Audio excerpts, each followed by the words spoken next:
ఈ ఏడాది ఫిబ్రవరి 7, 8 తేదీల్లో కొండవీడు హెరిటేజ్ ఉత్సవాలను ఘనంగా నిర్వహించనున్నామని ఎమ్మెల్యే ప్రత్తిపాటి పుల్లారావు తెలిపారు.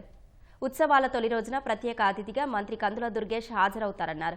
కొండవీడు కోట కీర్తి చరిత్ర నేటి తరాలకు తెలిసేలా ఒక ప్రత్యేక గీతాన్ని రూపొందిస్తున్నట్టు వివరించారు. ఫిబ్రవరి 10వ తేదీ నుంచి వేసవి ముగిసే వరకు రాత్రిళ్లు కూడా పర్యాటకులు కోటపై బస చేసేలా ప్రత్యేక టెంటులు ఏర్పాటుకు చర్యలు చేపట్టామన్నారు.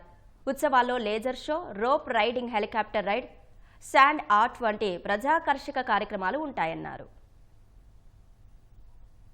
చంద్రబాబు గారి నాయకత్వంలో కూటమి ప్రభుత్వంలో ఇక్కడ నుంచి కంటిన్యూగా కొండవీటి ఉత్సవాలు ఈ ఫిబ్రవరి 7, 8 రోజు ఒక ఇద్దరు మినిస్టర్లు వచ్చేటువంటి విధంగా ఈ యొక్క కొండవీటి ఉత్సవాల యొక్క ప్రాధాన్యతని, ప్రాభవాన్ని పెంచేటువంటి దానికి, చరిత్రను గుర్తు చేసుకునేటువంటి విధంగా ఇవన్నీ కూడా తయారు చేస్తున్నారు.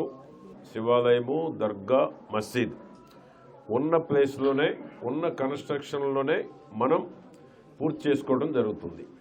టూరిస్టులకి సౌకర్యవంతంగా అన్ని ఫెసిలిటీస్ తోటి ఏర్పాటు చేయటం, దానికి తోడు ఫుడ్ కూడా ప్రాధాన్యత ఇవ్వటం జరుగుతుంది.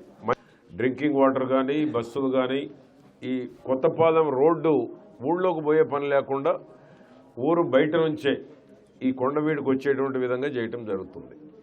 ఎడ్ల పందాలేమో 18 నుంచి 23 జనవరి పర్మనెంట్.